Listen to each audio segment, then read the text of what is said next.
Mula sem cabeça, o terror que nasceu aqui no Brasil. Essa aqui é nossa, brasileira, criada no coração do folclore do interior do país. E se você cresceu no Brasil, provavelmente já ouviu essa história contada com tanta seriedade que dava arrepio mesmo sabendo que era lenda. A mula sem cabeça é uma mula que galopa na madrugada com fogo no lugar da cabeça. Não uma chama pequena, não. Uma labareda enorme, barulhenta, que ilumina a escuridão do campo enquanto o animal corre sem parar, soltando um guincho agudo que congela o sangue de qualquer um que ouça de longe. Dizem que ela aparece especialmente às quintas e sextas-feiras à noite, nas estradas de terra e nos campos abertos do interior. A origem da lenda tem uma camada muito mais sombria do que parece. Segundo a tradição, a mula sem cabeça não é um animal qualquer. Ela é uma mulher amaldiçoada. Uma mulher que teria se relacionado com um padre, quebrando o voto de celibato sagrado, e como punição divina foi transformada nessa criatura condenada a galopar sem descanso, sem direção, sem cabeça, até o amanhecer. O fogo seria a marca da maldição consumindo o que deveria ter sido sua cabeça. O que é fascinante nessa lenda é como ela funcionava socialmente. Era usada para reforçar normas morais e religiosas numa época em que a igreja tinha poder absoluto nas comunidades do interior. A história da mula sem cabeça não era só entretenimento, era um aviso, era controle social embalado em terror folclórico. E funcionava muito bem. Hoje a lenda ainda é viva em estados como Minas Gerais, Goiás, Mato Grosso e no interior de São Paulo. Tem gente que jura ter ouvido o guincho nas madrugadas do campo. Tem fazendeiro que não sai de casa depois da meia-noite de quinta-feira. A mula sem cabeça pode ser lenda, mas o medo que ela provoca é absolutamente real. Ei, comenta aqui embaixo a cidade de onde você está assistindo. Quero ver de onde vem essa galera toda. Deixa o like também, é um toque só e ajuda demais o canal. Se inscreve e ativa o sininho para não perder nada. Sleipnir, o cavalo mais rápido de todos os mundos. Se na parte 1 a gente conheceu Skinfaxi e Hrimfaxi, os cavalos nórdicos que puxavam o dia e a noite, agora chegamos ao maior de todos dentro da mitologia nórdica e provavelmente o cavalo mais poderoso de qualquer mitologia do mundo. Sleipnir era o cavalo de Odin, o deus supremo dos nórdicos, mas a história de como ele nasceu é tão absurda, tão completamente insana, que parece impossível que adultos sérios tenham contado essa história com cara de pau por séculos. E contaram. Existe um mito em que os deuses precisavam de uma muralha construída ao redor de Asgard, o reino dos deuses. Um gigante apareceu oferecendo construir a muralha em troca da deusa Freya, do sol e da lua. Os deuses aceitaram, mas colocaram uma condição impossível. A muralha teria que ser concluída em um único inverno, sem ajuda de nenhum humano. O que eles não contaram era que o gigante tinha um cavalo mágico chamado Svadilfari, absurdamente forte, que carregava pedras enormes sozinho e estava tornando a construção possível dentro do prazo. Os deuses entraram em pânico. Foi aí que Loki, o deus da trapaça, entrou em cena. Ele se transformou em uma égua e distraiu Svadilfari, fazendo o cavalo fugir atrás dele e deixando o gigante sem seu ajudante. A muralha não foi concluída no prazo. O gigante perdeu o acordo, e meses depois, Loki voltou com um filhote. Era Sleipnir, um cavalo cinza com 8 patas, nascido de Loki transformado em égua. Loki entregou o filhote a Odin, que o criou e nunca mais andou em outro cavalo. Sleipnir tinha 8 patas, 4 a mais que qualquer cavalo normal, e cada par funcionava de forma independente, dando a ele uma velocidade e uma estabilidade impossíveis. Era capaz de galopar sobre a água, pelo ar e até pelo reino dos mortos. Era literalmente o único ser capaz de transitar livremente entre todos os 9 mundos da cosmologia nórdica. Odin o usava para suas viagens entre os mundos, para batalhas e para missões diplomáticas entre reinos sobrenaturais. Nas sagas nórdicas, Sleipnir é descrito repetidamente como o melhor de todos os cavalos que já existiram entre deuses e homens. Nenhum ser vivo conseguia alcançá-lo. Era rápido demais para o espaço, poderoso demais para o tempo e fiel demais para qualquer tentação.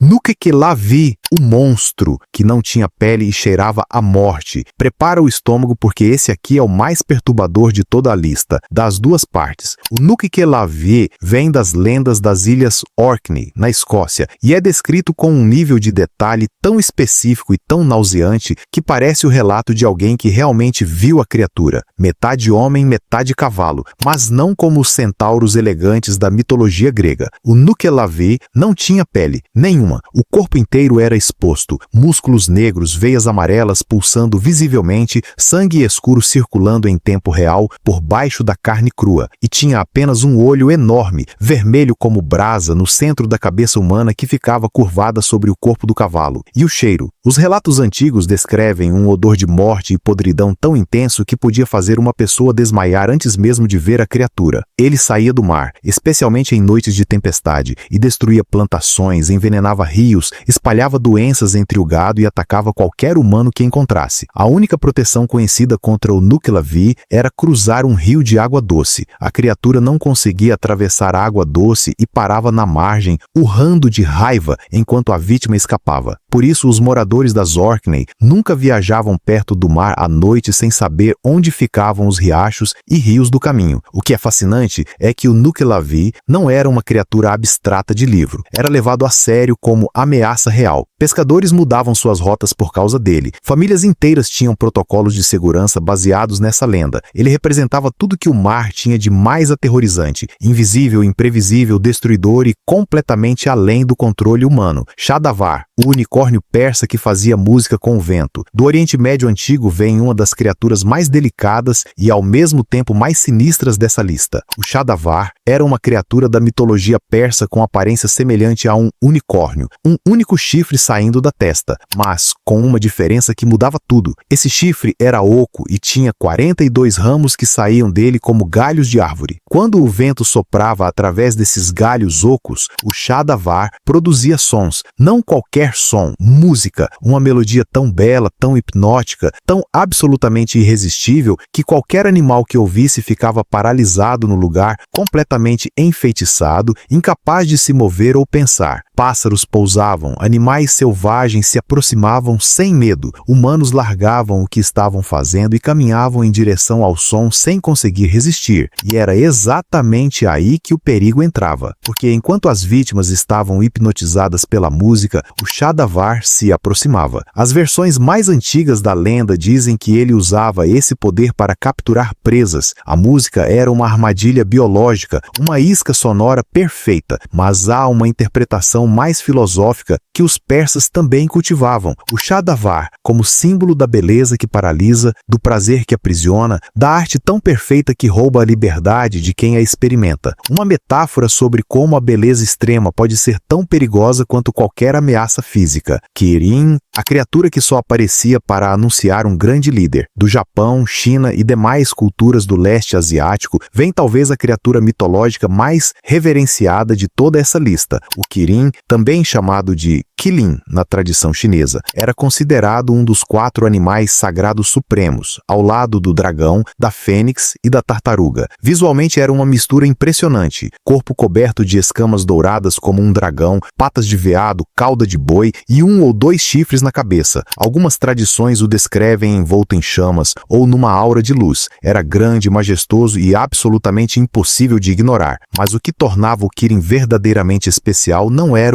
a aparência, era o significado da aparição. O Kirin só aparecia em momentos extraordinários da história. Segundo as tradições asiáticas, ele surgia para anunciar o nascimento ou a chegada de um governante sábio e justo, de um grande sábio, ou de um período de paz e prosperidade. Era literalmente um sinal do céu de que algo extraordinário estava prestes a acontecer. O Kirin não pisava na grama, flutuava levemente acima do chão para não machucar nenhuma planta, não comia carne, não fazia mal a nenhum ser vivo, nem a um inseto. Era a criatura mais pura que existia, e sua presença transformava o ambiente ao redor em algo sagrado. Conta a lenda que um Kirin apareceu antes do nascimento de Confúcio, o maior filósofo da história chinesa, e que outro apareceu no início do reinado dos imperadores mais sábios da dinastia Han. A girafa, quando chegou à China vinda da África no século XV, foi imediatamente chamada de Kirin pelos chineses, porque com seu pescoço longo, suas manchas e seu comportamento pacífico, era a criatura mais próxima do mito que eles já tinham visto na vida real. Abada, o unicórnio africano que ninguém te contou que existia,